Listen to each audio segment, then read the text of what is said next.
Hey everyone, it's Michelle from Cake Craze. Today I've got a little mini tutorial for you all about basic board etiquette. So I want to talk to you about covering your boards, the best presentation for your cakes, why it's important, and I'm going to show you a few different examples and how to cover a cake board as well. So let's get started.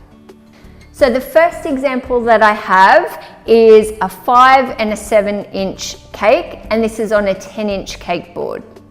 So what you want to think about is having your base board between 3 and 5 inches bigger than your base tier of your cake. So as you can see, this allows me to pick this up and carry it, and my thumbs aren't going to touch the cake. So that's a really basic way, between 3 and 5 inches bigger than your base tier.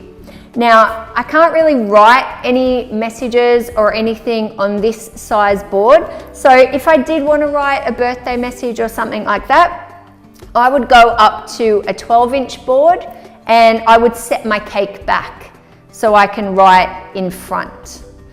Okay, so that's also a really good thing to think about when you have asked the client what they want, what they need. Do they need a birthday message? Do they need candles? So you need to leave enough space for that, that when you pick it up and when they pick it up, they're not going to interfere with the cake at all. The next example that I want to show you is a tall 4-tier cake. Now, when we think about cake boards as well, we also need to think, are they in proportion with the height of the cake and also the weight of the cake? So this cake is going to be nearly 30 kilos once it is all cake, and the bottom tier is a 12-inch tier, and I have this on a 16-inch board, so 4 inches larger than the base tier. So that is height, weight, proportionate. You need to think about having a really good surface area, because when this cake is in the car, if you have a shorter board, it could start to wobble because it doesn't have that really good surface area. The other part of this is when you have a 2-tier or larger cake, you also need to cleat the board, and that helps you pick the board up, that helps the client pick it up, that helps the kitchen pick it up at the venue. You need to think about those things as well. So what I want to show you is having a smaller board underneath the base board, and it needs to be at least the size of the base tier, if not bigger. So this is a 13-inch underneath a 16-inch board, and you'll see that it sits just up. The other thing is, what you want to do is you want to have beautiful presentation. So as you can see, this is just a silver board, and I never leave my boards just silver or just gold.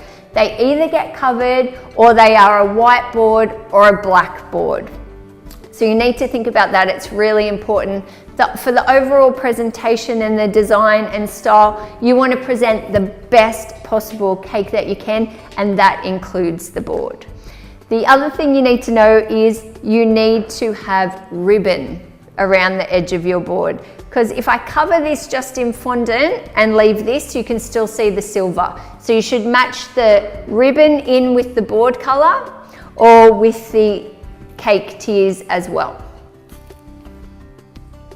The other reason we have a base board is so we can utilize a center dowel, especially for a 3, 4, 5, 6 up tier cake. Okay, so what you would do is you would drill your baseboard in the center, and you'd have the hole for the center dowel to go in there and be hot glued in there. And I am going to do a really in-depth tutorial all about the structure and stacking of cakes, so stay tuned for that. But when we drill that hole and then we hot glue that cleat board in, that serves as a base for your center dowel as well. So it doesn't go all the way through.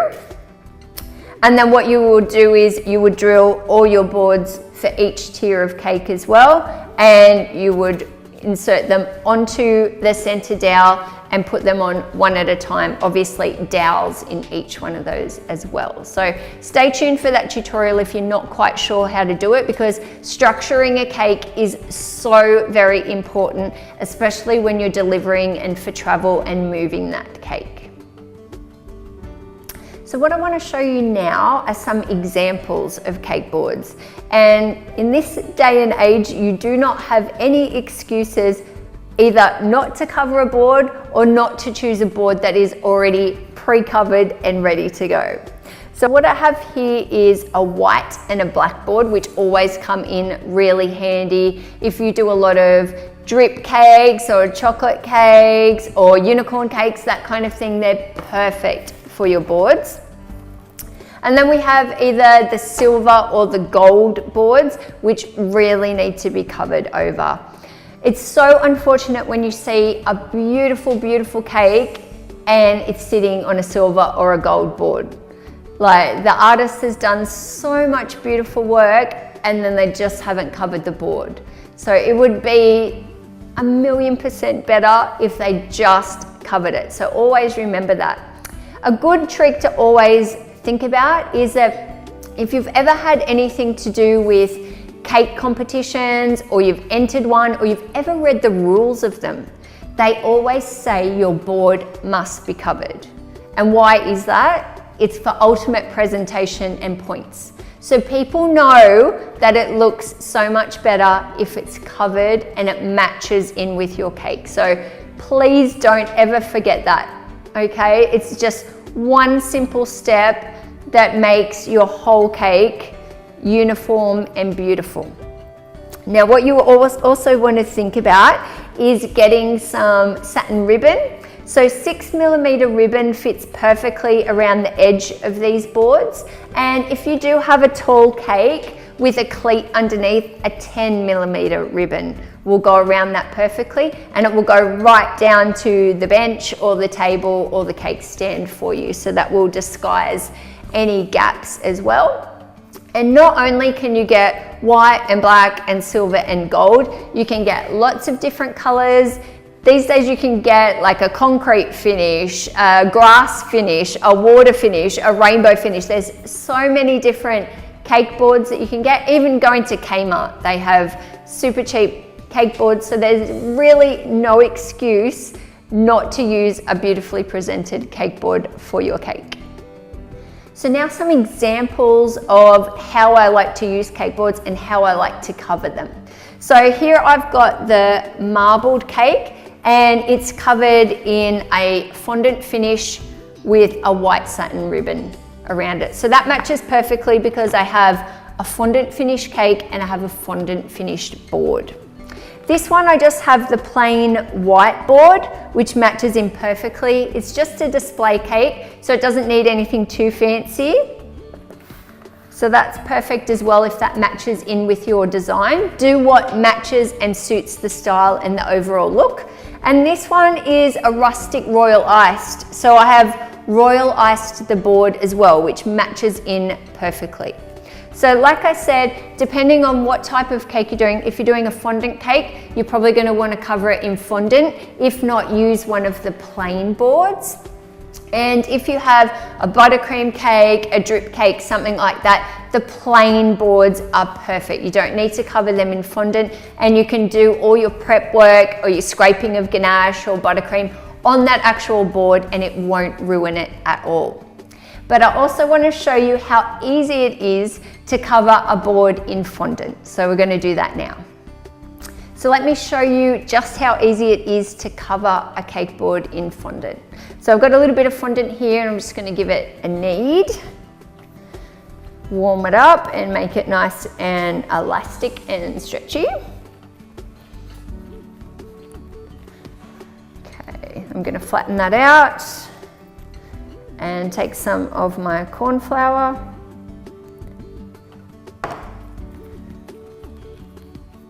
So if you start in a circular or a square shape, you should end up in that shape, which is always a good tip when you roll out your fondant. And only ever roll forwards and backwards. So you can easily manipulate that shape. and then I turn it, quarter turn, and continue to roll. So that promotes evenness if we keep turning it, and it also ensures that it's not stuck to the bench. And you don't need very much to cover your cake board, and you don't need it very thick either.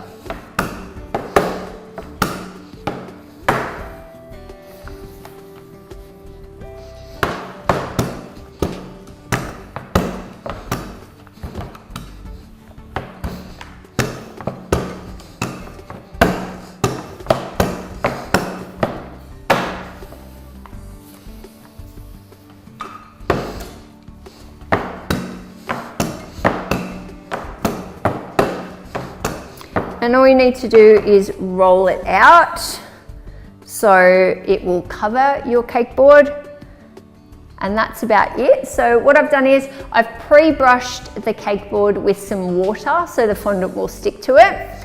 And now all we need to do is just give this a little smooth. Always smooth out that edge.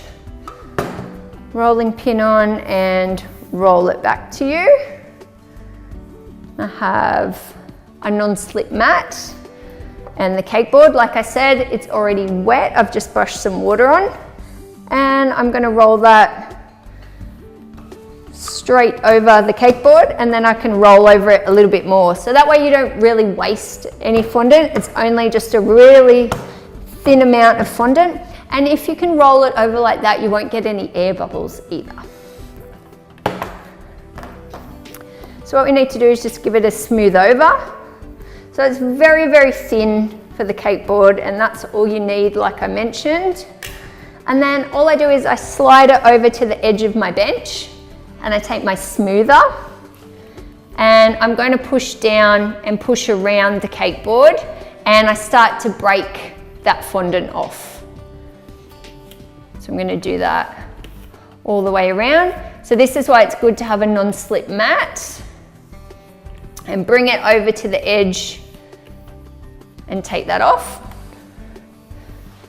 Keep turning. So you're just pushing down, smoothing around. So in under 5 minutes, you can have a cake board covered, no excuses.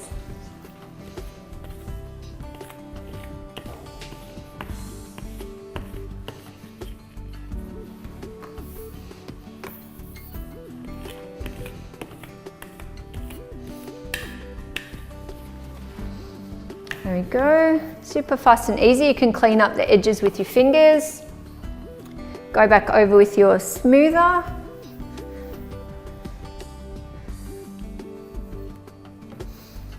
There we go, nice and easy. And once that is dry and you have your cake on and you've done your whole presentation on the board, then it is time to get your satin ribbon and your glue stick.